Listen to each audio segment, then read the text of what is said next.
Hey everyone, welcome back to another episode of Wisco Whiskey Review.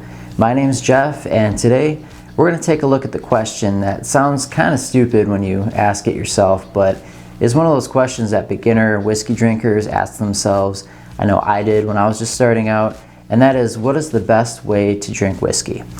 Now, I'm going to go through the 4 ways that I think are the best ways to drink whiskey.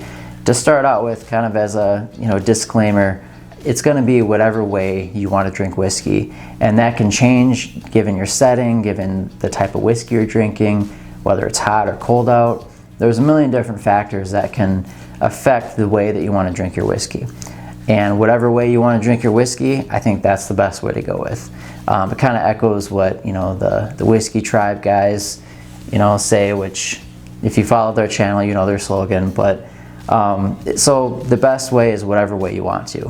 But there are 4 kind of tried and true ways that are the most common ways to drink whiskey. And I'm going to go through those in the order that I think most people kind of get introduced to drinking whiskey, from the drinking age, maybe a little bit before that, up until, your more seasoned whiskey drinkers, or the ones that are, have been drinking it for a while. So to start out with, the first way to drink whiskey is in a cocktail. Now that's going to be, very common, I think, with, especially a lot of your American, younger people that are getting into drinking. Again, hopefully drinking age, but we all know that that's not always the case. Cocktails are one of the first ways that people get introduced to whiskey. So that's going to be your Jack and Coke or your Whiskey and Coke, your 7 and 7. That's going to be a highball, which, if you don't know what that is, it's just either Scotch, Japanese, or Irish whiskey. You could also use bourbon too, but it's traditionally going to be a malt whiskey, and then just added with soda water or seltzer water. So a highball, Jack and Coke, 7 and 7, that's going to be a whiskey soda. There are some other classic cocktails out there, such as the Old Fashioned, the Manhattan, the Whiskey Sour. Those are all whiskey themed cocktails as well that are more classic cocktails. And then you get into your more modern whiskey cocktails, which, there's, I'm sure, a million different recipes out there. Bartenders have gone nuts lately trying to just come up with, all these crazy different whiskey cocktails. So there's a ton of different modern ones out there. A lot of them are twists on the classic ones. And, those are great ways to discover whiskey. I think, myself included, that's how I started, was just drinking whiskey and soda. So there was a lot of Jack and Cokes. I tried the 7 and 7, the highball, things like that, but mostly Jack and Coke. I think in America, it's, what a lot of people, how they get introduced to whiskey. So that's the first one, is cocktails. And again, that's, you get a little bit of that whiskey flavor, but a lot of the mixers are going to mask a lot of that. Other than the highball, which it's only, club soda or seltzer, you're going to get a little bit more of that whiskey flavor, but a lot of the other ones, cocktails, a lot of them are going to be masking a lot of the whiskey flavor with, other liqueurs, other sodas or additives and stuff. So it's a good way to start, especially if your palate isn't, not quite there as far as drinking whiskey just straight up. Cocktail is a great way to start. Now, going from there, I would say the next step would be to drink whiskey on the rocks. Now, if you don't know what on the rocks means, it's just a fancy way to say with ice. Whiskey on the rocks would be, a pour of whiskey. It's usually 1.5 to 2 ounces, but doesn't have to be. On regular ice, you could do it with a whiskey ball or an ice ball, and that's just going to be a kind of a larger ball of ice that melts a little bit slower than traditional ice. So it dilutes the whiskey a little bit slower, which gives you more time to appreciate the whiskey, if you like it a little bit higher proof. There are large ice cubes. It's called like large form ice cubes. There are a lot of different molds out there. A lot of them are silicone, plastic, things like that make bigger ice cubes. So again, just like with the ice ball, that just allows the ice to melt a little bit slower. There's also, smaller ice, which, again, depending on what you're trying to do with the whiskey, that's going to melt faster, diluting the whiskey faster. So on the rocks, if you're adding ice to your whiskey, obviously it's going to bring the temperature of the whiskey down. Now, when that happens, it actually subdues a lot of the flavors, especially like the oils and the compounds in the whiskey. A lot of those are going to get mellowed or muted down quite a bit. So You kind of have to be careful with adding ice to whiskey. If you're really trying to get the most out of it, that might not be the best way. But it's a great way, if it's hot outside, 90 degrees, and you're looking for a nice cold drink, you don't want a cocktail, you can easily go whiskey on the rocks.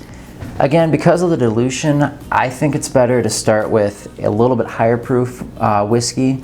Bourbon tends to stand up to ice pretty well just because a lot of your bourbons are going to be a little bit higher proof than, say, a lot of your scotches, Irish and Japanese. So 100 proof and higher is great for on the rocks. It stands up to the ice well, even if it dilutes a little bit. If you start out at 100 or higher, a little bit of dilution isn't going to kill it. So again, it all depends on your preference and how you want to drink it, but you could easily do just standard, 40% Jack Daniels on the rocks.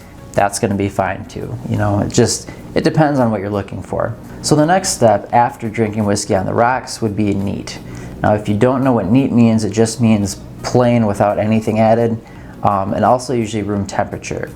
Again, if you chill whiskey, it tends to mute a lot of those flavors, whether if you throw a bottle in the freezer or put it on ice. So a lot of people that are looking to get the most flavors out of whiskey tend to drink it neat.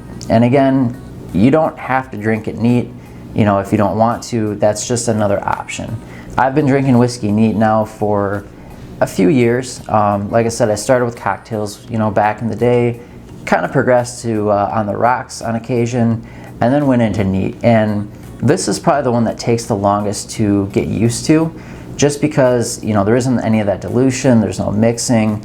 So you're tasting the whiskey at its top strength, right? So, you can start with a 40%. I would say if you're kind of transitioning to drinking mixed drinks and on the rocks and you're looking for that next step to drink it neat, I would start with the 40% ABV, because that's going to be, the least amount of ethanol, and it kind of takes your palate a little bit to get past this proverbial wall of alcohol. It's going to sting a little bit maybe at first. Your tongue, your palate might not be used to that, but it's kind of like a little bit of a training exercise. If you have it little by little, eventually you will get used to it, and eventually you'll start tasting flavors that you normally didn't in the beginning, because all you were tasting was that alcohol burn, you weren't getting much else.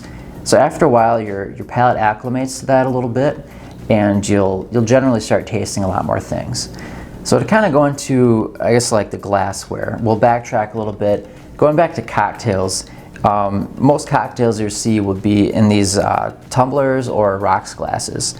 Now, rocks glasses comes in different sizes, but they're going to give you enough room to add your ice, your spirit, and then also some mixers or whatever additives you're adding to it.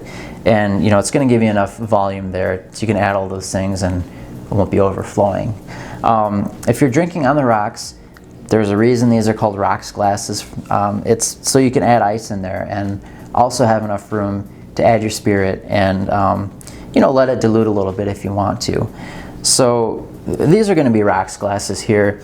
There's some other more specialized cocktail glasses that I don't have, such as a highball glass, which is a little bit taller and skinnier than these rocks glasses. There's obviously martini glasses, daiquiri glasses, things like that.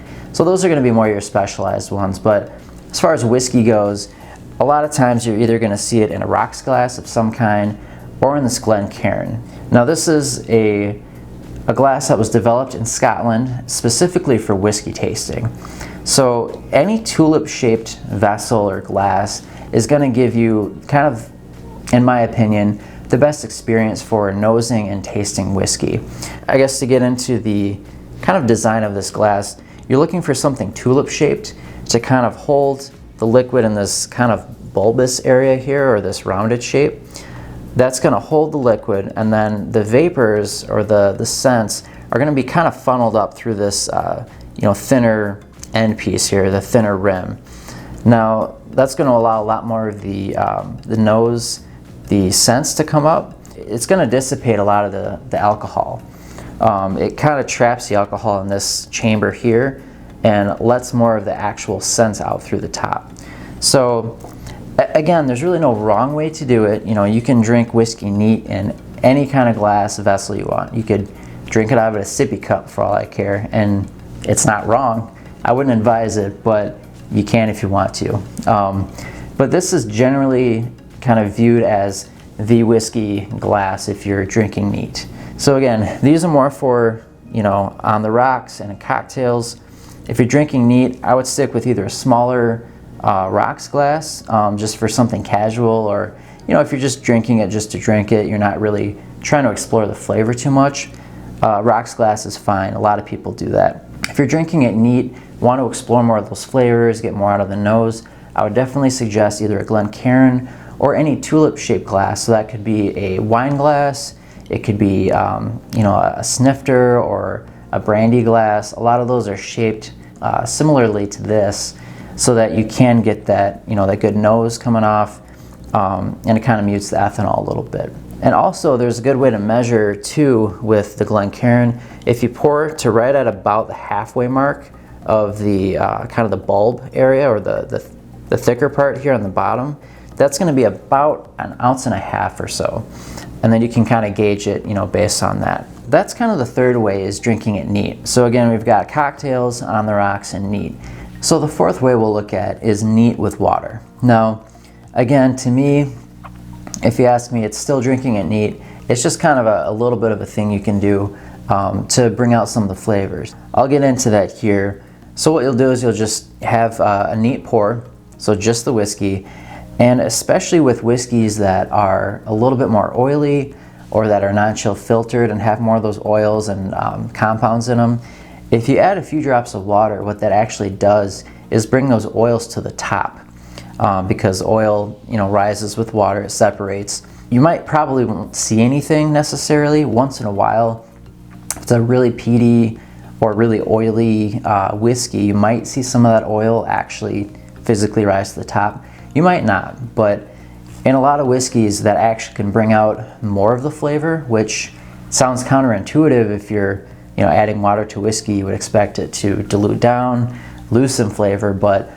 in a lot of cases, depending on the whiskey, if you add just a few drops of water, maybe start with 1 or 2, taste it, you could add another 1 or 2. I wouldn't go crazy right off the bat, because you can always add more water, but obviously you can't take it out. So that's one thing to do with drinking it neat. And also, that kind of, you can also dilute it down more than that if you want to. Say you got a cask strength or barrel strength bourbon or scotch, and you just really don't like that burn. If your palate's not used to that yet, you can easily, try a neat pour and then proof it down. Say if it started at 60, put enough water in there to where, you can do the math if you want to, but to proof it down to 40, or to proof it down to 50% ABV. Just something that, whatever your palate's used to. All right, so to recap, the 4 ways to drink whiskey are in a cocktail, on the rocks, neat, or neat with a few drops of water added. Now that's gonna get you pretty much, any kind of way you wanna drink whiskey. Again, a lot of this is gonna be situational. If you're kind of just starting out with whiskey, you might wanna start with a cocktail or on the rocks. If you're a seasoned whiskey drinker, there's a good chance you're going to be drinking a lot of neat pours. But I like a good cocktail pretty much whenever. If it's hot out, I'm probably not going to be reaching for a neat pour of cask strength bourbon, let's say. I'm probably going to be looking for a whiskey on the rocks. It kind of all depends. And like I said before in the beginning, the best way to drink whiskey is the way you want to drink it. And another thing I want to mention too is that I believe whiskey is better drank with friends, or family, just with someone else, and that kind of goes without saying, but I wanted to mention it. And I know that's a little bit harder right now with the pandemic going on. Shooting this, it's 2021, February. So there's a little thing called COVID, which makes drinking with people a little bit harder. But, you can do kind of some video, drink sessions, like have a drink with someone over, Facebook or over Zoom.